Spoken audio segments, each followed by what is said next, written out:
paz do Senhor, seja bem-vindo a mais uma aula aqui do EBD em Foco.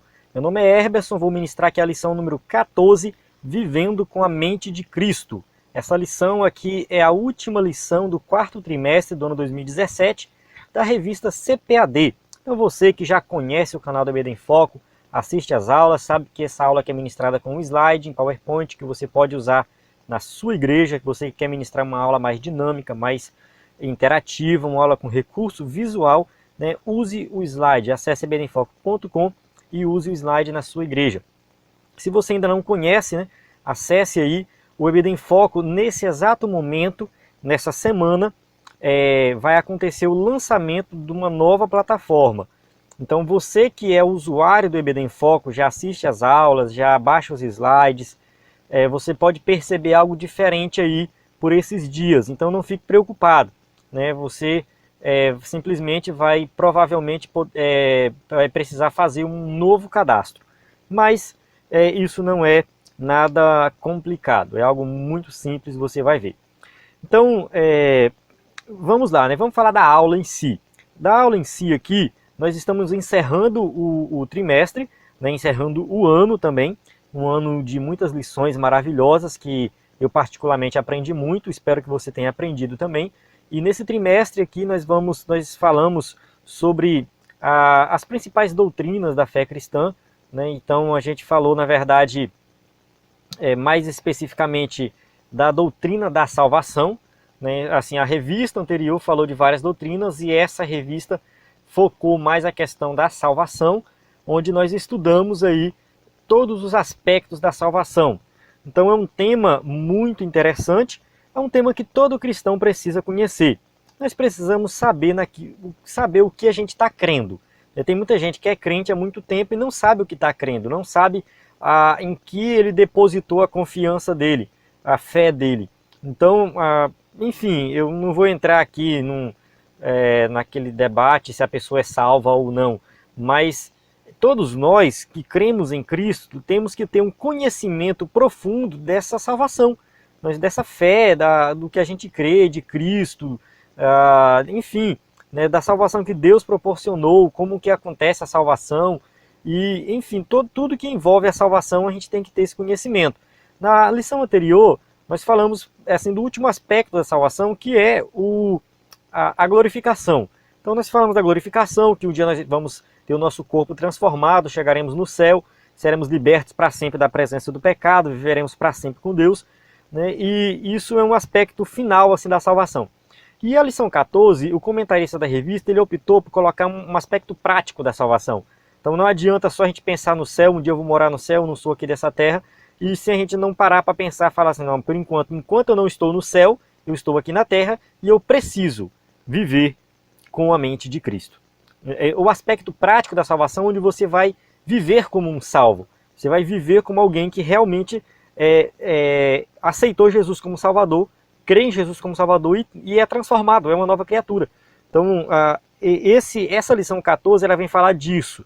Então, se nós somos cidadãos do céu, no dia nós vamos morar no céu, então nós temos que viver já nesse momento como cidadãos do céu. Vamos lá, o texto áureo diz assim: porque quem conheceu a mente do Senhor para que possa instruí-lo? Mas nós temos a mente de Cristo. 1 Coríntios 2,16. Verdade prática: diante de um mundo marcado pelos dias maus, não podemos viver sem ter a mente de Cristo. Então, ter a mente de Cristo é o que todo cristão tem que viver essa realidade. Ou seja, nós temos que viver essa realidade. Ou seja, nós somos chamados para ser diferentes. Tem muita gente que está na igreja e está vivendo da mesma forma, com a mesma mente poluída, com os mesmos pensamentos ruins, os desejos carnais e tudo mais. É claro que continuamos nesse mundo de pecado, continuamos com a natureza pecaminosa, ainda estamos sujeitos a pecar, mas nós temos que ter uma mente diferenciada, que é a mente de Cristo. E diferenciada que eu falo não é superior aos outros, muito pelo contrário, que nós vamos ver na lição, é humildade, né? Ou seja, Cristo ele serviu, então nós temos que ter a mente de servos. Vamos entender isso melhor na lição. A leitura bíblica em classe se encontra em 1 Coríntios 2, de 12 a 16. Eu costumo não fazer essa leitura para ganhar tempo aqui no vídeo, mas você deve fazer aí para o vídeo, faça se não fez ainda. Então vamos começar aqui a aula, né, a nossa introdução. Diz assim: a doutrina da glorificação dos salvos, estudada na lição anterior, traz esperança à nossa vida. Então o que a gente estudou na lição anterior, que a glorificação, ela mostra que nós somos apenas peregrinos e forasteiros nesse mundo, e que nós temos a esperança de que um dia nós vamos morar no céu de glória com Deus para sempre. Então, o que eu estava falando no começo, né, nós vivemos neste mundo, mas nós não somos deste mundo, mas nós temos que viver esse mundo uma vida cristã prática, enquanto nós estivermos aqui. Temos que fazer a diferença. Devemos sempre ter a consciência da fugacidade da vida, ou seja, a vida passa rápido, isso aqui vai acabar muito rápido, né? E a melhor maneira de viver com essa consciência é ter a mente de Cristo. Então, como que eu consigo viver nessa consciência de que a vida aqui é curta e, ao mesmo tempo, eu tenho que ser uma pessoa que vive como Cristo viveu, né? Ou seja, eu não vou abraçar os prazeres passageiros do mundo, mas também não vou largar de mão e falar assim, tô nem aí, esse mundo vai se acabar mesmo, eu vou viver de qualquer jeito.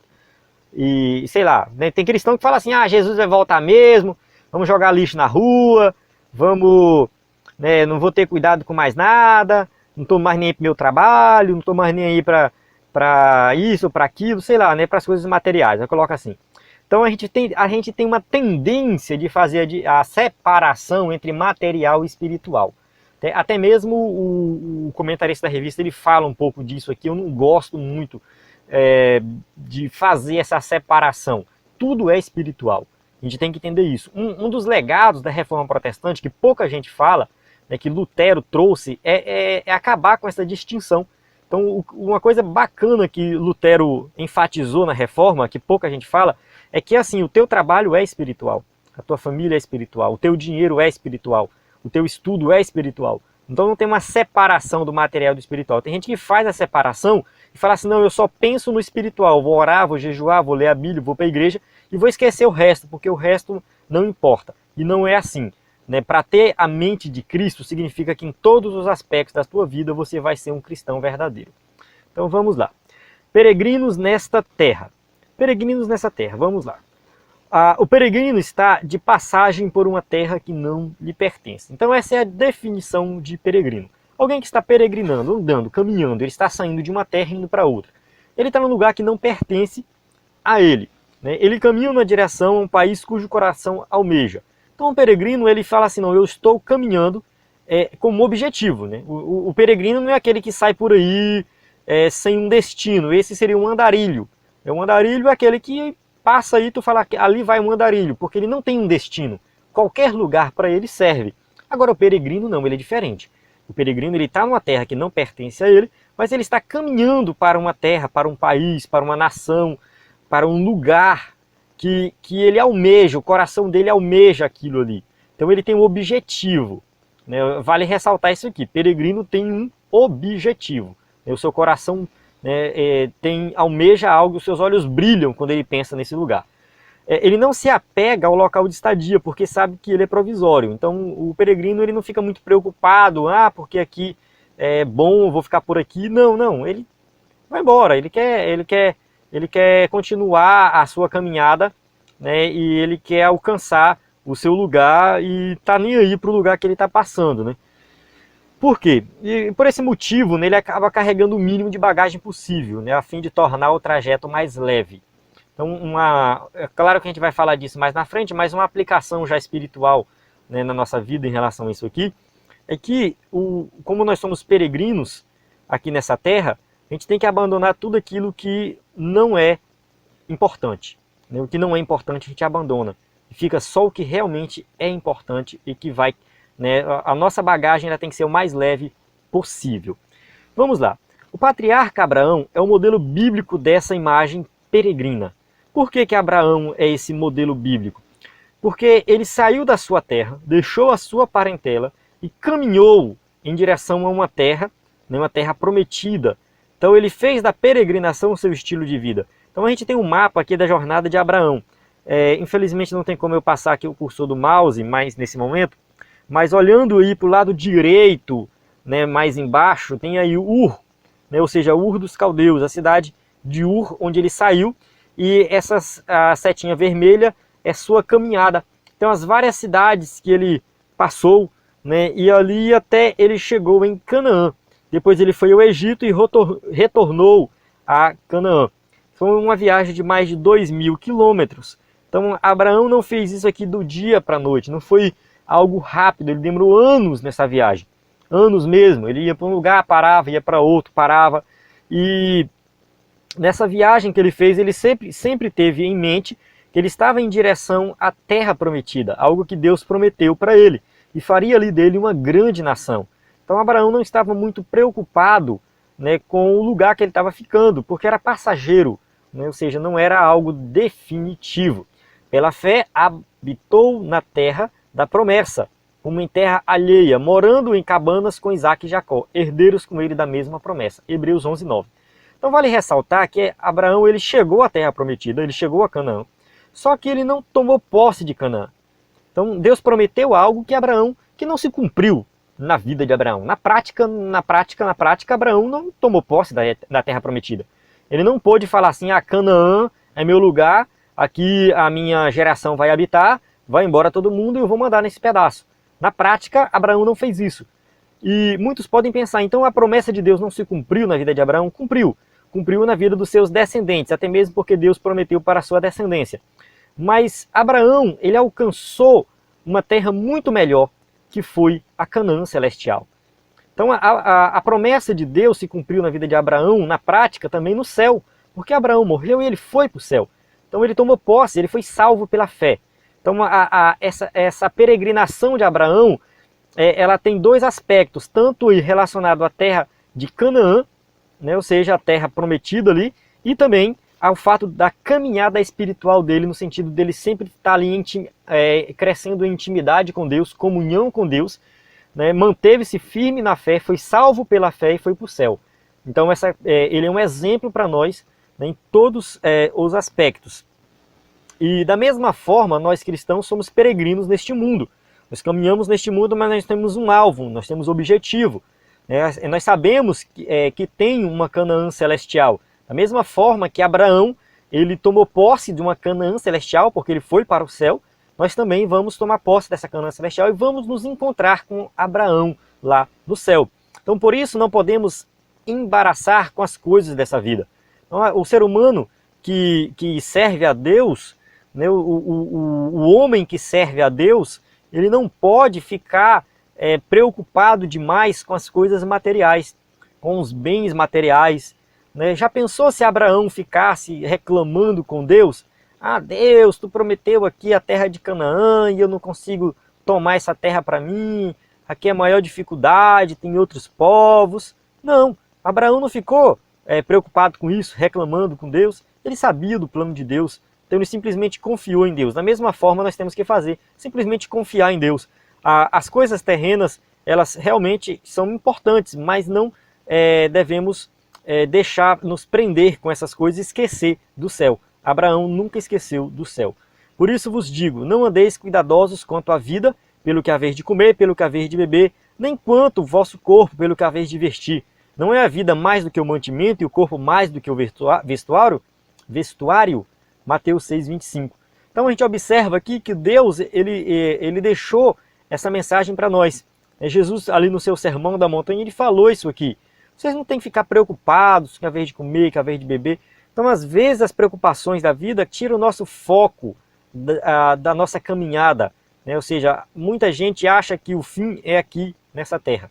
Vive como se aqui fosse o fim de todas as coisas. Isso não é verdade. Surge a pergunta, então eu posso ser irresponsável com o trabalho, com os estudos e a família? É o que eu falei no começo, lá na introdução. Né? Ou seja, o fato de eu estar caminhando para uma Canaã celestial, né? Ou seja, para uma terra prometida, né? Para uma vida eterna, isso não faz com que eu seja irresponsável com as coisas aqui da terra? Ou seja, vou para o céu mesmo? Então dane-se o meu trabalho, dane-se os meus estudos, dane-se a minha família, dane-se tudo, não estou mais nem aí.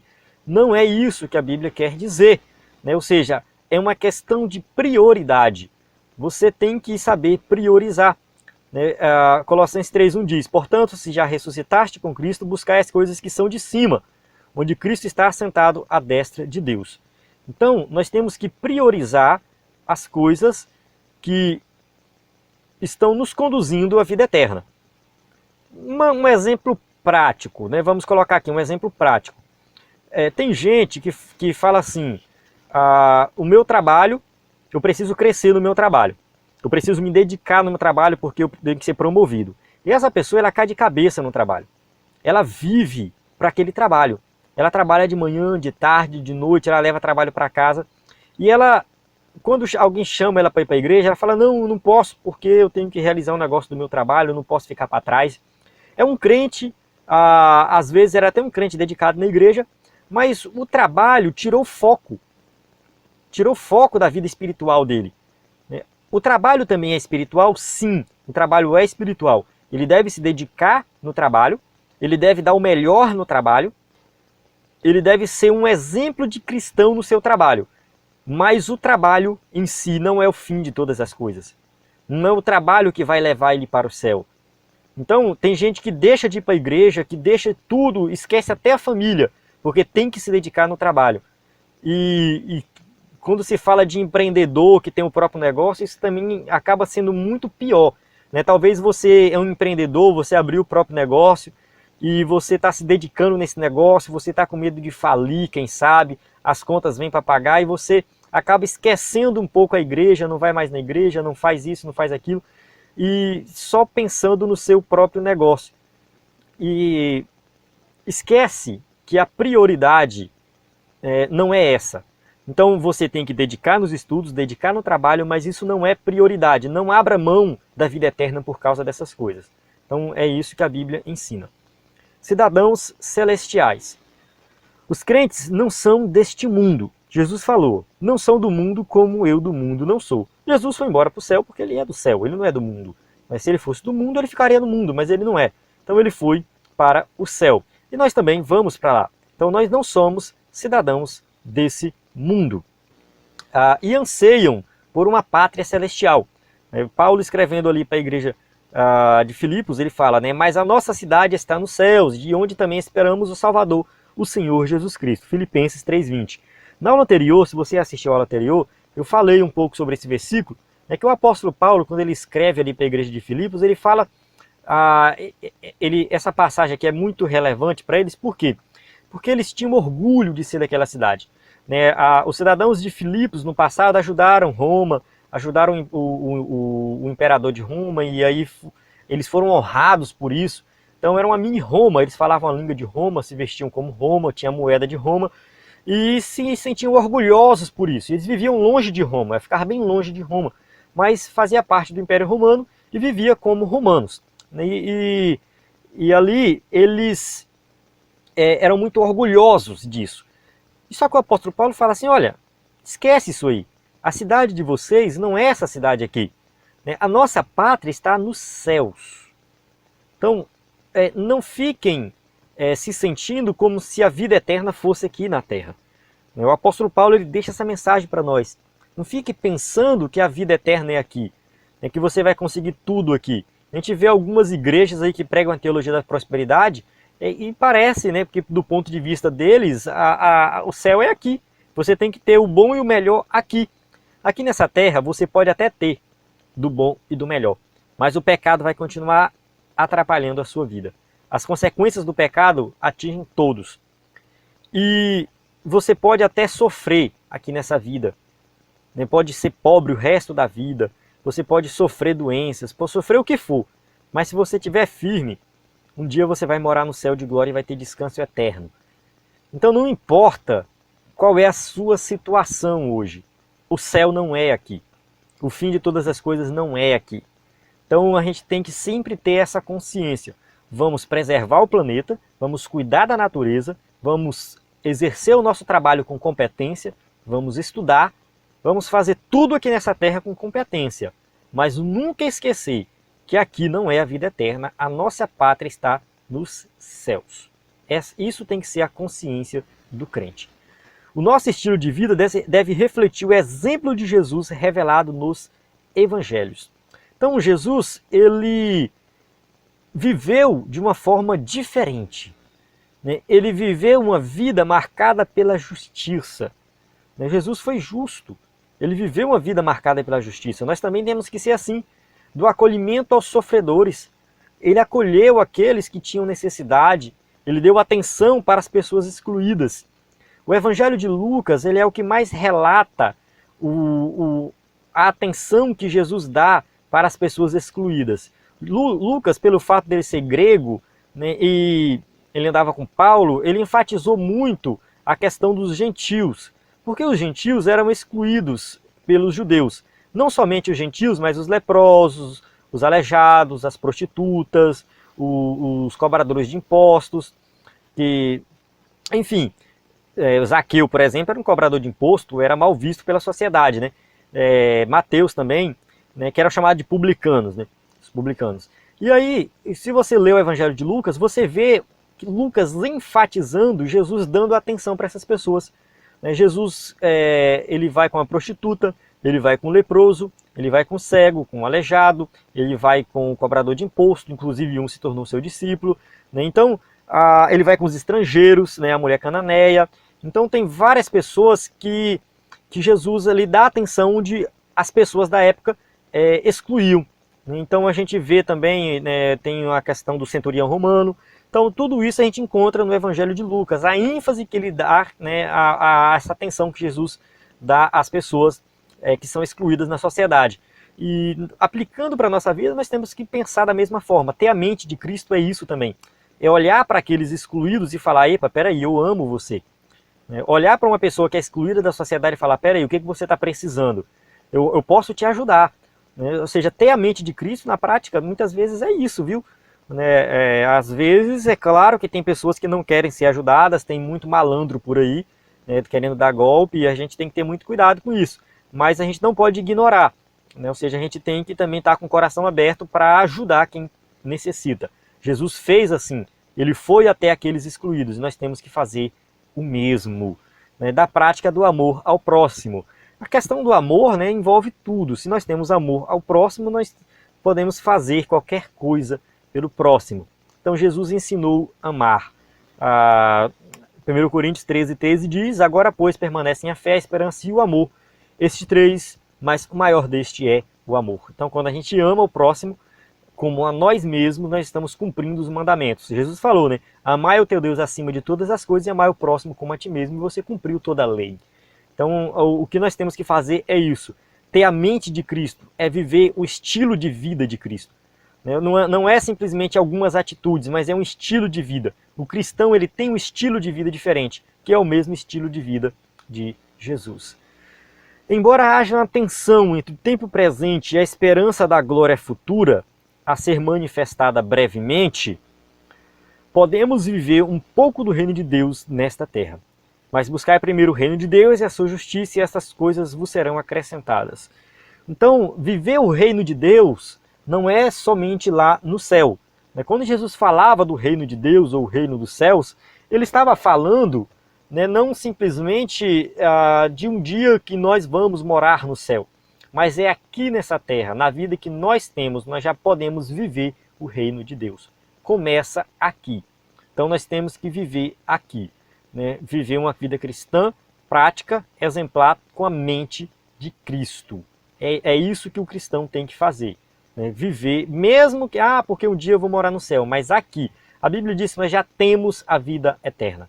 Há 2 lições anteriores eu falei disso. Temos, nós já vivemos eternamente. Porque um dia eu vou ter a vida eterna. Não, você já tem a vida eterna. Ela é sua, Deus te deu. Você é salvo em Cristo. A sua salvação está garantida em Cristo. Então você já tem a vida eterna. Viva como um cidadão do céu. Vivendo em esperança com a mente de Cristo. Passando pelas provações com a mente de Cristo. Enquanto vivermos neste mundo, seremos afetados pelas fraquezas e circunstâncias difíceis. Sempre vamos correr o risco de cometer algum pecado, vamos ficar tristes, vamos chorar, vai ter desastre, vai ter muita coisa difícil aqui nessa terra. Por isso devemos aprender a viver com a sabedoria do alto. Então, diante de várias circunstâncias, como que a gente vai lidar com essas circunstâncias? Somente com a sabedoria que vem de Deus. Mas a sabedoria do alto primeiramente pura, depois pacífica, moderada, tratável, cheia de misericórdia, de bons frutos, sem parcialidade e sem hipocrisia. Tiago 3,17. Então a sabedoria que vem do alto é uma sabedoria diferenciada, uma sabedoria que vem de Deus. Como é que é essa sabedoria sobrenatural? Como que a gente alcança ela? Você tem que orar, você tem que ler a Bíblia, você tem que estar próximo de Deus. Você vai adquirir sabedoria não de braços cruzados, sentado na frente da televisão 24 horas por dia. Não, você vai adquirir uma sabedoria diferenciada, uma sabedoria divina, vivendo uma vida cristã, estando próximo de Deus, lendo a sua palavra, orando, indo para a igreja. Aí sim você vai ter uma sabedoria do alto. Neste aspecto, o apóstolo Paulo exorta a igreja de Filipos a ter o mesmo sentimento de humildade de Cristo. Então, é uma aula que o apóstolo Paulo dá quando ele escreve ali para a igreja de Filipos.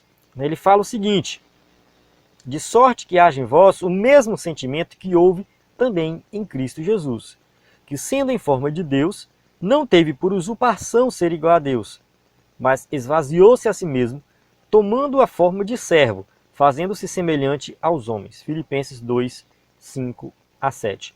Essa passagem de Filipenses, ela se estende um pouquinho mais, e é bom a gente ler o contexto dela. É uma das passagens mais belas da Bíblia. Aqui é chamado da kenosis, ou seja, o esvaziamento de Cristo. Então Jesus, ele é Deus. Ele sempre foi Deus, ele é eterno.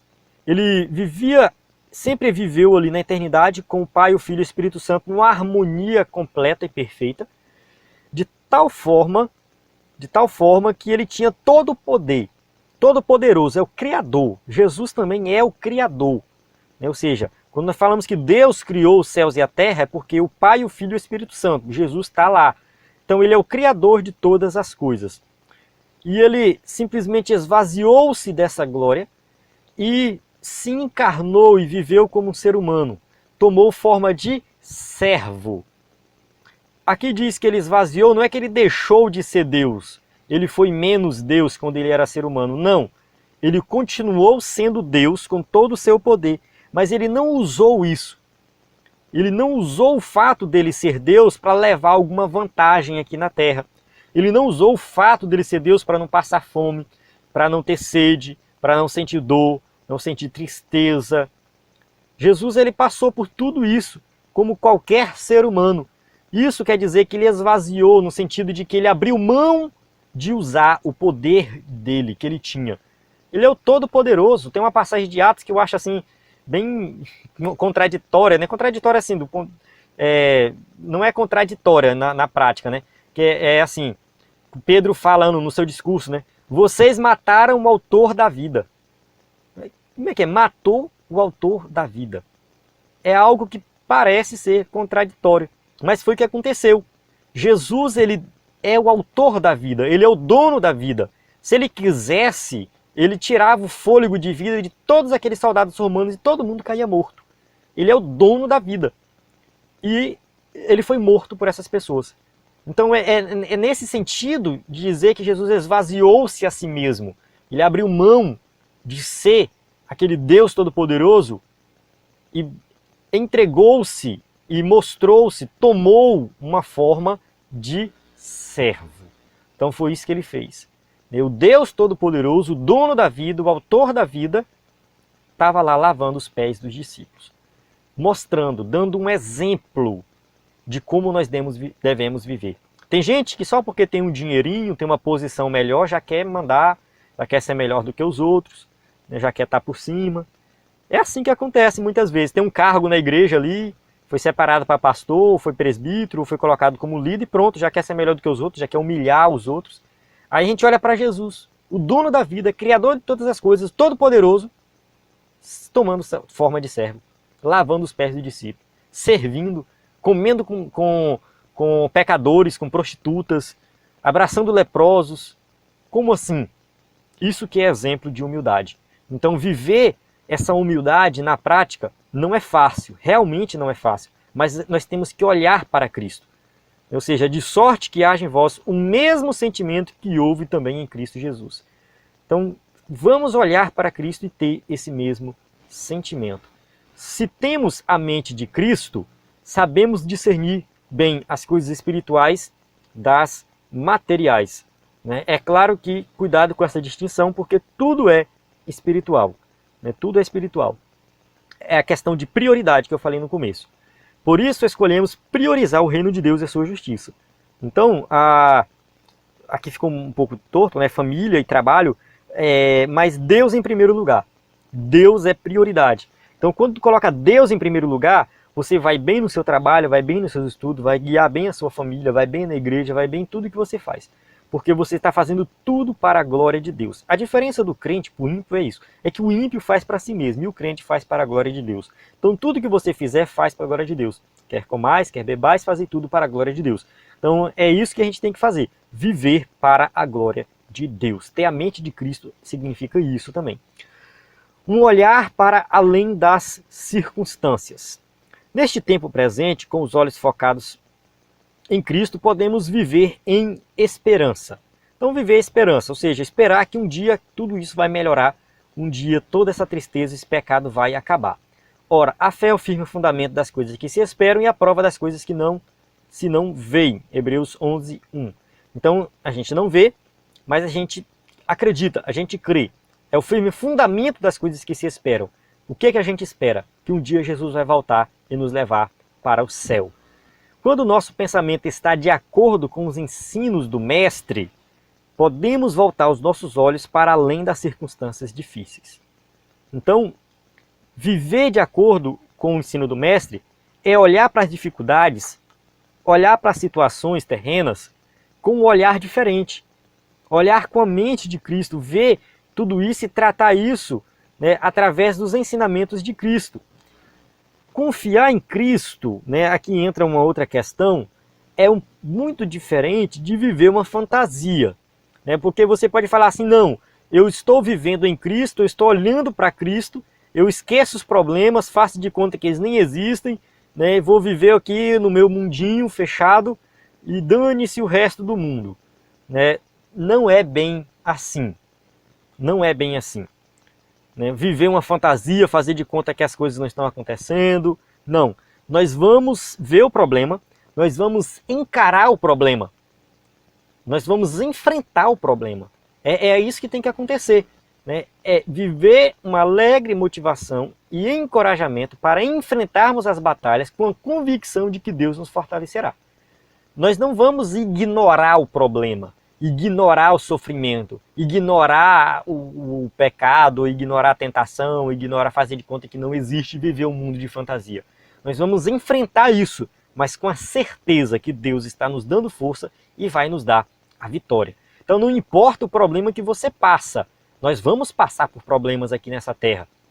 Né? Não é que você vai ter que declarar a vitória, porque eu declaro o nome de Jesus a vitória. Não, não é declarar a vitória, mas é você passar por esse problema e entender o propósito dele para a sua vida. Que Deus está tentando te ensinar alguma coisa ali, né? E saber que Deus está te dando força para vencer esse problema e que no final das contas você vai vencer. Ah, e se não vencer? Irmão, não se preocupe, Abraão não tomou posse da terra prometida, mas foi para o céu. Talvez você não consiga essa cura que você está buscando, mas um dia você vai morar no céu com Jesus. Talvez você não consiga o emprego que você está buscando, talvez você nunca vai ser rico, mas saiba de uma coisa, firme em Jesus, se você permanecer, vai para o céu, vai para a glória, ponto final. Né? Você simplesmente vai enfrentar isso aí com a força que Deus te dá. Quem sabe você chega no fim da sua vida com esse problema, mas um dia, no momento que você fechar os olhos e dar o último suspiro, a sua alma vai direto para a glória. Então, assim, você tem que viver sempre com essa esperança. Quando temos esperança em Cristo, aprendemos a viver melhor. Buscamos uma vida mais simples, parecida com Jesus. Então Jesus, ele tinha todo o poder nos céus e da terra e era um simples carpinteiro. Vivia uma vida normal. Jesus trabalhou como qualquer um, normal, vida simples. Né? E o que ele diz? Né? Não ajunteis tesouros na terra, onde a traça e a ferrugem tudo consomem, e onde os ladrões minam e roubam, mas ajuntai tesouros no céu. Mateus 6, 19 e 20. Então Jesus está falando, olha, essa vida aqui é passageira, para que vocês estão juntando tesouro aqui? Junte um tesouro no céu. O que é juntar um tesouro no céu? é viver uma vida cristã prática, é amar o próximo, é pregar o evangelho, é fazer a obra de Deus. Isso sim é juntar um tesouro no céu. Nos lançamos aos seus pés com a certeza de que Ele tem cuidado de nós. Ou seja, ter uma esperança em Cristo é também confiar nele todas as coisas, lançando sobre ele toda a vossa ansiedade, porque ele tem cuidado de vós. 1 Pedro 5,7. Então, lançar a nossa ansiedade sobre Cristo é a própria Bíblia que fala isso, né? Coitado de Cristo, né? Tudo vai sobre ele, os nossos pecados, nossas dores, nossas enfermidades, até as nossas ansiedades, sim. Vamos lançar a nossa ansiedade sobre ele, que ele cuida, né? Faz parte da vida cristã. Então, para que você está ansioso, preocupado? Lança sobre Cristo, viva uma vida leve, tranquila, né? Aprende com Cristo. Né? A vida fica muito mais leve com ele, né? Ele falou assim: vinde a mim, todos que estáis cansados e oprimidos, eu vos aliviarei. Tomai sobre vós o meu jugo e aprendei de mim, que sou manso e humilde de coração, e encontrareis descanso para as vossas almas. Mateus 11, 28 e 29. Então Jesus ele deixa bem claro, vocês não precisam carregar esse fardo, seja o que for, é de pecado, né? Você vive na tristeza, você vive oprimido, você vive preocupado, lança sobre mim, toma o meu jugo e aprendei de mim, que sou manso e humilde de coração. Ou seja, encontrar descanso para as vossas almas. Aqui está evidente a doutrina da graça de Deus. Ou seja, o que é a graça? É quando nós não merecemos nada, mas nós alcançamos algo maravilhoso, que é a salvação. Então nós somos salvos em Cristo, temos que viver uma vida cristã prática, confiar nele e ponto final. Jogar as preocupações, lançar os pesos, lançar tudo sobre ele, que ele cuida de nós. Então ter a mente de Cristo, viver próximo de Cristo, né, viver com o comportamento, o mesmo comportamento que Cristo teve, né, assim tem que ser a vida cristã. Viva com a mente de Cristo. Onde você for, o que você fizer, sempre tenha em mente que um dia você vai morar no céu. Então a gente não pode esquecer disso. Amém? Aqui a gente já chega na conclusão. Fala assim: somos peregrinos em terra estranha, sentimos saudades de uma terra que ainda não conhecemos. Como canta o poeta: ó que saudosa lembrança tenho de ti, ó Sião. Portanto, vivamos sabiamente com a mente de Cristo até o nosso Salvador voltar para nos buscar. Maranata. Um dia nós vamos morar no céu, mas enquanto esse dia não chegar, nós temos que viver com a mente de Cristo. Aqui eu encerro a aula. As perguntas aqui para quem vai usar o slide aí na sua igreja, né? A bibliografia recomendada, o livro de apoio, a revista Ensinador Cristão. EBD em Foco tem vários cursos de treinamento e capacitação para professores da escola dominical. Acesse aí o ebdenfoco.com. Como eu já falei, estou fazendo uma nova plataforma. Se você vê algo diferente, não se preocupe, né? Simplesmente faça novamente o seu cadastro, caso, né, você já tenha acessado ela aí. Se não acessou ainda, espere que vai chegar o momento. Mas você vai ver essa nova plataforma, vai ser muito melhor, muito mais conteúdo para você que é professor da Escola Bíblica Dominical. A paz do Senhor, até a próxima aula, né? Até o próximo trimestre, né? Feliz Natal e um próspero ano novo, que Deus possa lhe abençoar como professor da Escola Dominical, né? No próximo ano, próximo trimestre, vem aí nova revista, vamos estudar a revista sobre o livro de Hebreus, né? Vai ser uma lição, uma revista maravilhosa. Espero que você continue dedicado, dando o seu melhor como professor da Escola Bíblica Dominical.